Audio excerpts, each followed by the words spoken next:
कैसन बा तोहर चौकी दरिया हो, इजतिया लुटाई गईल हो। रोई रोई कहेली मणिपुर के बेटी, लिहते जन्मवा माई दबतू नरेटी। अरे मारी दे तू कोख के भीतरिया हो, इजतिया लुटाई गईल हो। नमस्कार, मैं हिमांशु मिश्रा और आप देख रहे हैं न्यूज़ 24। तो मणिपुर के क्या हालात हैं हम सब जानते हैं। नेहा सिंह राठौर जो अपने गीत के लिए जानी जाती हैं, जो अपनी बेबाक ज़ुबान के लिए जानी जाती हैं, आज हमारे साथ मौजूद हैं और मणिपुर के जो हालात हैं उनके बारे में चर्चा हम करेंगे। नेहा जी, बहुत बहुत स्वागत है आपका न्यूज़ 24 पर एक बार फिर। शुक्रिया, और न्यूज़ 24 देख रहे दर्शकों को भी नेहा सिंह राठौर की तरफ से प्रणाम। नेहा जी, मणिपुर के जो हालात हैं हम सब जानते हैं। आपने एक गाना बनाया है उसको लेकर जी, वो सबसे पहले तो मैं वहीं से शुरुआत करना चाहूँगा। बिल्कुल, मैं सुनाती हूँ। अरे कैसन बात तो हर चौकी दरिया हो, इजतिया लुटाई गईल हो। कैसन बा तो हर चौकी दरिया हो, इजतिया लुटाई गईल हो। आरे घरवा से बहरी बजरिया हो, घरवा से बहरी बजरिया हो, इजतिया लुटाई गईल हो। आर के करा से कहीं साहेब आपन लाचारी, सगरी नगरिया भैल व्याभिचारी।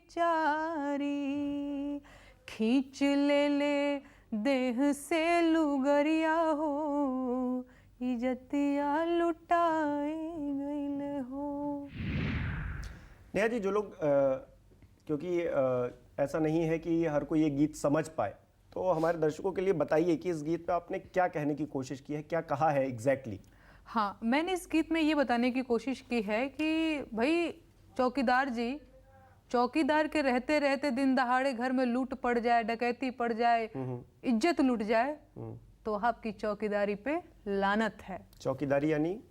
चौकीदारी जो देश के चौकीदार हैं, मोदी जी जो देश के चौकीदार हैं, जो देश के जिम्मेदार पद पे हैं, जो खुद को कहते हैं कि मैं हूँ चौकीदार, तो भाई हम पूछेंगे कि कैसी है आपकी चौकीदारी की इज्जत लूटा गया। और वो मणिपुर की बेटी बोल रही है। एक और लाइन मैं आपको सुनाती हूँ।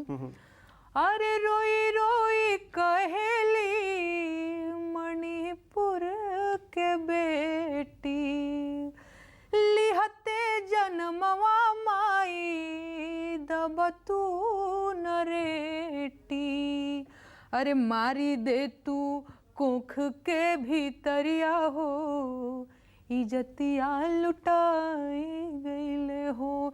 इस गाने का मतलब ये है कि वो जो महिला है, वो जो लड़की है, वो कितनी बेबस है कि उसके मन के भाव उस टाइम ये हैं कि मम्मी, अपनी मम्मी को कह रही है, रो रो के कहती है मणिपुर की बेटी कि जन्म जब लिया मम्मी, जब मैंने जन्म लिया माँ, तभी तुम, मतलब होता है ना कि गला दबा के मार दी होती या कोख के भीतर मार दी होती तो मुझे ये दिन न देखना पड़ता। आप समझ पा रहे हैं वो लड़की कितनी बेबस है कि उसको ये बात कहनी पड़ रही है कि अरे मुझे यहाँ आना ही नहीं था, यहाँ इस दुनिया में ये होने वाला है, इससे अच्छा तो होता कि मैं कोख के भीतर ही मार दी जाती।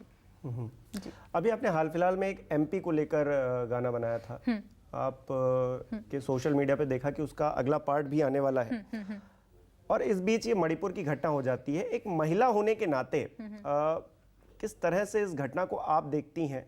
और क्योंकि आप गानों के जरिए अपनी बात को रखती हैं, लेकिन मैं पर्सनली ये जानना चाहता हूं कि एक महिला होने के नाते मणिपुर की घटना को कैसे देखा जाए? देखिए, अब तो मैं देख रही हूँ कि आजकल कोई भी चीज़ आता है और वो एकदम से सिमट करके तुम्हारे भी तो राज्य में ये हुआ है, तो तुम्हारे राज्य में ये हुआ है, तो पॉलिटिक्स होने लग जाती है। मुझे लगता है कि मणिपुर का मामला एक ऐसा मामला है जिसमें सच में वो राजनीतिक जो मतभेद है उन सबको साइड करके और इंसानियत की नजरिए से उसको देखना चाहिए, या फिर ऐसे कि भाई किसी महिला के साथ गलत हुआ है और वो पक्ष विपक्ष आरटी पार्टी नहीं, सबको मिल करके इसके खिलाफ जो है आवाज उठानी चाहिए। जबकि मीडिया का हालत ये हो गया है हिमांशु जी, माफ करिएगा अभी मीडिया से हैं, लेकिन मैं देख रही हूँ कि मणिपुर का कोई चर्चा नहीं। सीमा हैदर से सचिन के लिए शायरी पढ़वा रहे हैं लोग, ये सच्चाई। ये बात रही कि आप कैसे देखती हैं। तो मैंने तो, अगर मैं वीडियो की बात करूँ तो मैं वीडियो देख ही नहीं पाई 1-2 सेकंड से ज़्यादा। एक और चीज़ मुझे लगता है कि खूब नारेबाजी होते हैं, बेटी बचाओ बेटी पढ़ाओ। मैंने तो कल अपने एक ट्वीट में भी ये लिखा था कि भाई बेटी बचाओ एक चेतावनी थी क्या, कि बेटी बचा के दिखाओ, क्योंकि बेटियां बच कहाँ रही हैं। अभी हाल ही में एक ज्योति मौर्य वाला प्रकरण हुआ कि जो भी उनका आपसी व्यक्तिगत जो मसला था उस पर भी एकदम पुरुष समाज ने गिद्ध की तरह नोच डालने की कोशिश की कि बबुनी के लागल बस शहर के हवा औरी पढ़ावा। कुल मिला के मैं ये कहना चाहती हूँ कि समाज में हिमांशु जी दबाया वो जाता है जो कमजोर होता है। अच्छा, दीपिका पादुकोण से आपने जोड़ा, वो कैसे? हाँ, मतलब मुझे ये लगता है कि बहुत सारे लोग जो दीपिका के नारंगी कपड़े से परेशान हो गए कि नारंगी रंग का वो जो उन्होंने बिकनी पहना था, तो भाई धर्म संस्कृति सब खतरे में आ रहा था। भाई वो लोग कहाँ है अब? हमारे धर्म संस्कृति और जो महिला की का अपमान है वो सारी चीजें खतरे में नहीं आ रही हैं। हाँ, तो ये मुझे लगता है कि नारंगी रंग के कपड़े से इतना आपको दिक्कत हो गया था, आपकी भावनाएं आहत हो गई थी, एकदम सड़कों पे कोई किसी के पुतले फूके जा रहे हैं तो हिंदू मुसलमान ये वो सब होने लग गया था। पुतले तो आपके भी फूके गए थे। पुतले मेरे, अब बताइए, महिला मोर्चा से भी मैं सवाल करना चाहती हूँ कि भाई चाची लोग कहाँ हैं आप लोग? नेहा राठौर शर्म करो, नेहा राठौर शर्म करो। जो आप लोग कर रहे हैं तो एक बार बोल नहीं पा रहे कि मणिपुर सरकार शर्म करो। कब पुतले जलाएंगे आप लोग? नहीं, वही बात नहीं है, और भी बहुत सारी घटनाएं होती रहती हैं, इन महिलाओं को आप नहीं देखिएगा। हाँ, तो और जो कुछ लोग ये कह रहे हैं कि राजस्थान में भी ऐसी घटनाएं हो रही हैं या फिर तमाम और जगह और राज्यों में भी हो रही हैं। राजस्थान में भी कहा जा रहा है, एनसीआरबी का डेटा बताता है कि सबसे ज्यादा अपराध हो रहे हैं, घटनाएं हो रही हैं। तो नेहा जी को उन पर भी कोई गीत बनाना चाहिए जल्द से जल्द। बिल्कुल, एकदम सही बात है। और दूसरी चीज, लोग ये भी कहते हैं कि एमपी में काबा लिखी और राजस्थान में काबा नहीं लिख रही है, तो उसमें मेरा ये कहना है कि भाई एमपी में मुझे आप लोगों ने 4-4 एफआईआर दर्ज करके इतना बांध दिया है, भाई वहां से निकलूं तो पहुंचू राजस्थान। अच्छा, 4 जगह एफआईआर दर्ज किया, मतलब एक कोई घटना हुई है कि नहीं इसके खिलाफ आपके ऊपर? एक ना होती भाई, किसी घटना का अगर एफआईआर दर्ज हो रहा है तो 4-4 एफआईआर दर्ज कर दे, तो भाई छोड़ो आप मुझे एमपी से बाहर फंसा दिया, एकदम से रस्सी में बांध दिया चारों तरफ से चक्रव्यूह बना करके। छोड़ो तो मैं कहीं जाऊं, क्योंकि मुझे क्रिएट करने के लिए चाहिए फ्री टाइम। मुझे कुछ भी क्रिएट करने के लिए चाहिए एक फ्री दिमाग, मूड फ्रेश होना चाहिए। इधर पता चल रहा है कि मैं 10 बार वकील से बात कर रही हूँ, वो बोल रहा है कि नहीं आपको भी आना पड़ेगा, तो महीने में 4 बार मैं एमपी का चक्कर लगाऊं कि मैं वहां से बाहर ही नहीं निकल पा रही हूँ। तो अगर आप चाहते हैं कि वहां से बाहर निकलूं, कुछ लिखूं, तो वहां से मुझे छुट्टी दो भाई। चलिए, ये बात शायद पहुंच जाए लोगों तक, तो छुट्टी शायद मिल जाए और इस तरह का बर्डन आपके ऊपर ना आए कि एफआईआर हो रही है। एमपी की बात हुई तो एमपी में काबा आपने बनाया ही, मैंने जिक्र भी किया पहले। इसका पार्ट 2 आ रहा है, कुछ मैं चाहूँगा कि आप गुनगुनाएं, क्योंकि अभी रिलीज़ तो आपने किया नहीं है, लेकिन कुछ एक होता है ना कि पहले से प्रोमो दिखाया जाता है, डेमो दिया जाता है, तो वो मैं चाहूँगा आप ज़रूर। देखिए हिमांशु जी, हमारी ऑफ कैमरा में भी ऐसे बात हो रही थी। अच्छा, मैं अब बता देती हूँ, दोस्तों को भी मैं बता देती हूँ कि क्यों नहीं मैं सुना पाती हूँ। होता क्या है ना कि मैं अगर कोई गीत लिख भी रही हूँ ना, तो अगर आज मैंने आपको सुना दिया और कल को जा करके उसको एडिट कर दिया, तो आप भी कहेंगे कि झूठ बोल रही है। नहीं, हमारे दर्शक बुरा नहीं मानते हैं, ये सबसे अच्छी बात है। अच्छा। और अगर आप कोई गीत की 2 पंक्तियां सुनाएंगी तो फिर ऐसा नहीं है कि वो कहेंगे, खोजेंगे आपके गाने में कि नहीं ये आपने उस टाइम तो नहीं कहा था। अच्छा, देखिए अभी पटवारी को लेकर के बहुत आंदोलन हो रहा है एमपी में, आए दिन जो है बच्चे धरना प्रदर्शन और ये सारी चीजें। यहाँ दिल्ली में भी सिविल सर्विसेज की तैयारी करते हैं एमपी के जो मेरे दोस्त हैं, तो उनका भी ये कहना है कि नेहा तुम पटवारी को मतलब ज्यादा हाईलाइट करना। तो पटवारी घोटाला बा ये रहेगा, ये बस इतना समझ लीजिए। और बहुत जल्द आ रहा है, 1-2 दिन में तो पूरा सुना दूंगी और मैं जरूर इंटरव्यू दूंगी आपको। मैं तो बात करती ही हूँ आपसे। चलिए, अनामिका जैन अंबर से भी मेरी बात हुई और वो तो कह रही हैं कि मामा मैजिक करत है एमपी में, और आप कह रही हैं कि काबा काबा होता है। अच्छा, अब नहीं, मैजिक हो रहा है, इसमें कोई शक नहीं है, मैजिक बिल्कुल मामा कर रहे हैं। अब आदिवासी के कपार पे पेशाब किया जा रहा है, ये तो मैजिक वाली बात है। तो मेरा भी मैं उनकी बात से इत्तेफाक रखती हूँ। नहीं, वो कह रही थी कि मैं पॉजिटिव साइड देखती हूँ, नेहा जी नेगेटिव साइड देख रही हैं। मैं आम जनता के मुद्दे उठाती हूँ। बाकी मैजिक करने वाले गीत में मैंने भी सुना तो लोग जो हैं वो सरकार के प्रोजेक्ट गिनाते हैं, मैं आम जनता के मुद्दे उठाती हूँ। बाकी मैजिक हो रहा है, अगर आदिवासी के कपार पे भाजपा का प्रतिनिधि पेशाब कर रहा है तो ये मैजिक वाली बात है। ये मैजिक पे एक बार एमपी में काबा फिर से हो जाना चाहिए। हाँ, बिल्कुल हो जाना चाहिए। मैं आपको सुनाती हूँ। अरे मामा के सरकार बा, घोटाला के भरमार बा, एगो दूगो नाही भैया सैकड़ों हजार बा। काबा एमपी में काबा, अरे भाजपा के नेतवा त झाड़त रुआब बा, आदिवासिन के कपार पे करत पेशाब बा। काबा एमपी में काबा, अरे एमपी वाले मामा जी के करतूत निराला बा, अरे महाकाल, अरे पटवारी, ये जी पेंशन अव्यापम घोटाला बा। काबा अरे भांजा बेरोजगार बा, नौकरी के इंतजार बा, 16 माह से सड़क पे बैठल एमपी के होनहार बा, लाडली बहना शिक्षा मांगे मांगे रोजगार बा, बाकी 1000 के कौड़ी बाटत मामा के परिवार बा, कर्जा में सरकार बा, बढ़ल भ्रष्टाचार बा, आदिवासी के सिर पे लटकत मामा के तलवार बा। काबा एमपी में काबा, अरे एगो मामा कंस रहले, दूसर मामा शकुनी रहले, कलयुग में तीसरा आई ममवा के अवतार बा। काबा और इस पे मामा जी का जवाब भी आया है। अच्छा वो तो आपको मंच पर जिक्र कर रहे थे कि कुछ लोग काबा काबा करते हैं, लेकिन उनकी जो योजनाएं हैं उसको लेकर सवाल खड़े करते हैं, लेकिन उन्होंने तो बहुत अच्छा काम किया है, तो उसको लेकर क्या कहेंगे आप? नहीं, देखिए सरकार क्या आपको नोटिस किया जा रहा है, मतलब आप देखिए, आप जिसके बारे में बात कर रही हैं, आपने जिसको लेकर बात की है, वो अगर आपको नोटिस कर रहा है तो आप उसे कैसे देखती हैं? नहीं, मैं देखिए अभी यूपी में काबा जब मैंने गाया तो जवाब में आया यूपी में बाबा, और ये जवाब जो है उत्तर प्रदेश के सीएम ने दी।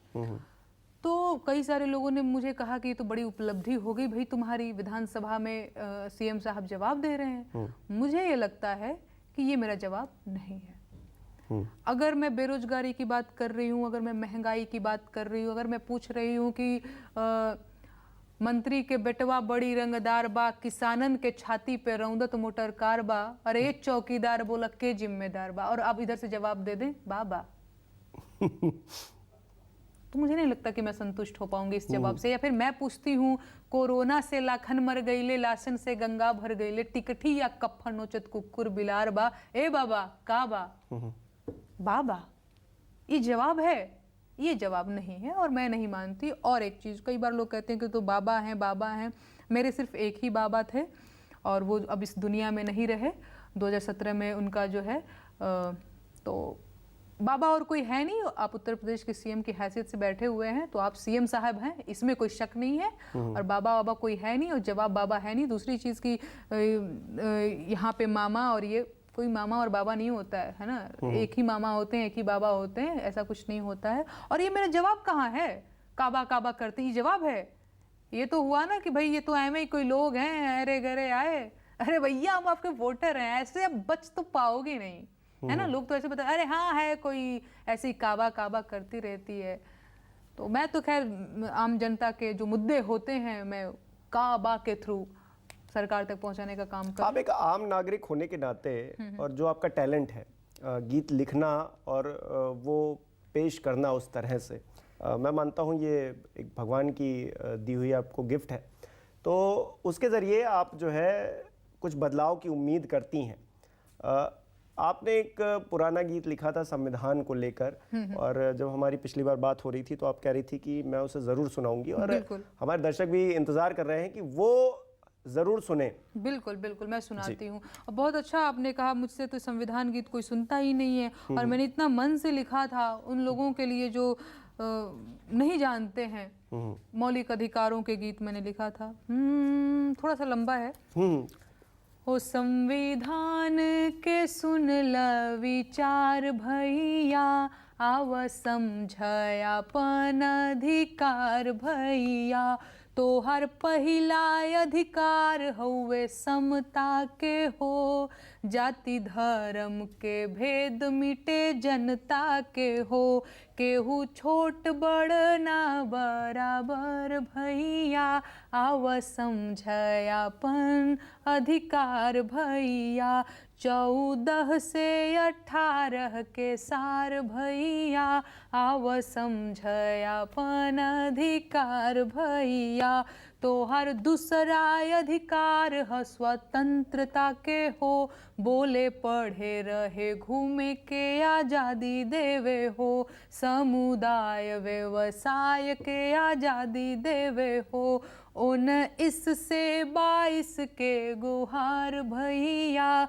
आव समझयापन अधिकार भैया, तो हर तीसरा अधिकार है शोषण के विरुद्ध, बंधुआ मजदूरी बेगारी के विरुद्ध, 23 से 24 कहे बार बार भैया, आव समझयापन अधिकार भैया, चाहे मंदिर जइहा चाहे मस्जिद जइहा, चाहे चर्च में चाहे गुरुद्वारा जइहा, पूजा पाठ पे हक बा तोहार भैया, आव समझयापन अधिकार भैया, भाषा बच जाए कल्चर तोहार, माइनॉरिटी लोगन के हित के विचार, एहो 29 से 30 के पुकार भैया,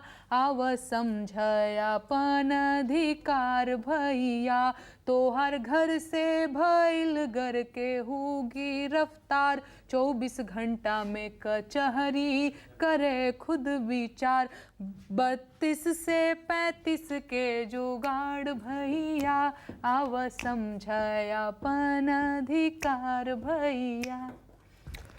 बहुत बढ़िया मतलब गीत तो है, इसकी लाइंस बहुत अच्छी हैं, मुझे भी बहुत पसंद आई, हमारे दर्शकों को भी काफ़ी पसंद आएगी। क्या कोई और भी गीत है इस तरह का जो आप ने पहले लिखा हो और उम्मीद की हो कि इसे चलना चाहिए? हाँ, इसके अलावा हाँ बिल्कुल मैं सुनाती हूँ। मैं क्योंकि बिहार से हूँ, बिहार में बेरोजगारी एक अहम समस्याओं में से एक रही है, और क्योंकि यहाँ अभी मैं दिल्ली में हूँ और यहाँ बहुत सारे मेरे जो यूपी बिहार के बेरोजगार भाई लोग, चाचा लोग हमारे आते हैं यहाँ पे काम करने, मैंने उनके लिए गीत लिखा है। भैया हाई हम बिहारी बहर जात बानी हो, कके दिल्ली में मजूरिया हम कमात बानी हो, एही जगही के बिहारी लोगवा गारी देवेला, हौवे जवन सब्जी तरकारी देवेला, दिन में 100 बेर औकात में न पात बानी हो, कके दिल्ली में मजूरिया हम कमात बानी हो। अच्छा, कई लोग ये जानना चाहते हैं ये आइडियाज़ आते कहाँ से हैं? ये गाना कि हमको इस पे बनाना है या इस पे नहीं बनाना है, क्या शब्द रखने, कहाँ से आइडिया आता है? आइडिया कहाँ से आता है? मैंने कहा ना, मैं बिहार की लड़की हूँ और मुझे ना बहुत छोटी छोटी चीज़ें हैं ना, बहुत ही ऐसे ट्रिगर करती हैं। जैसे मैंने अपने गांव घर में एक चीज़ देखा है, हमारे यहाँ जो हमारे चाचा लोग, काका लोग हैं, बहुत छोटे छोटे अवसरों को या फिर बड़े बड़े अवसरों को एंजॉय नहीं कर पाते। जैसे शादी हमारे यहाँ खूब बड़ा अवसर माना जाता है, अगर वो कहीं तिलक में शादी फंक्शन में गए हैं तो वो मतलब भले ही शादी छोड़नी पड़ जाए लेकिन सुबह तक वो घर पहुंचेंगे। पता है क्यों? क्योंकि उनकी जो गाय है वो एकहत है। एकहत मतलब एक ही व्यक्ति से वो दूध देती है ना, ऐसा होता है ना, एकहत हो गई, कोई और आएगा दूध तो फिर दूध नहीं देगी। गाय को चारा डालना है 4 बजे 5 बजे भोर में या 6 बजे जब भी, तो मैंने एक चीज़ देखा है कि ये चीज़ें वो एंजॉय नहीं कर पाते हैं। तो मुझे लगता है कि यार मतलब आदमी कितना मजबूर है। और ये हमारे जो नेताजी लोग हैं, ये 1800-2000 की एक कॉफ़ी पीते हैं 5 स्टार होटल में इन्हीं लोगों का वोट पा करके, और इनके लिए नहीं करते हैं कुछ। तो मुझे बड़ा वहाँ से लगता है कि अच्छा ऐसा है, पता नहीं। वो मैं बिहार की लड़की हूँ और मैंने बहुत सारे संसाधनों का अभाव देखा है तो वहाँ से ही निकला हुआ है। इंस्पिरेशन वहीं से मिलती हाँ, है। इंस्पिरेशन वहीं से। मैंने अभी भी मैं गांव घर में जाती हूँ, ऐसा नहीं है कि अभी भी मैं बहुत बड़ी कुछ ऐसी हो गई हूँ, अभी भी मैं बहुत सारी चीज़ों का अभाव देखती हूँ और अपने समाज में मैं देखती हूँ, तो मुझे लगता है कि नहीं, इतने सारे लोगों का प्यार मिलता है और फिर आप ये कहें कि मैं अपने आप को बहुत ज़्यादा बड़ा फील नहीं करती हूँ, ये अपने आप में एक मतलब महानता है। अरे नहीं। तो लोगों का प्यार आपको मिलता रहे, हमें तो यही उम्मीद है, और आप यूं ही गीत लिखती रहें। एंटरटेनमेंट तो इसे नहीं कहूँगा, हाँ, क्योंकि बहुत सारे मुद्दे होते हैं जिन पर बात करनी ज़रूरी होती है। हर कोई शब्दों से खेल नहीं पाता है, क्योंकि आपको आपके अंदर वो हुनर है कि आप शब्दों से भी खेलती हैं और अपनी बात को रखती हैं, जो सही है उसे कहती हैं। तो बहुत बहुत शुभकामनाएं हैं आपको, और आपने समय दिया इतना, उसके लिए भी बहुत बहुत thank you Himanshu ji, thank you. नमस्कार, मैं हूं मानक गुप्ता। अगर आपको हमारा ये वीडियो पसंद आया हो तो इसे लाइक और शेयर जरूर करें, और हाँ, हमें सब्सक्राइब और फॉलो करना ना भूलें, ताकि आप देश और दुनिया की कोई खबर मिस ना करें। तो जुड़े रहिए हमारे साथ और देखते रहिए News 24।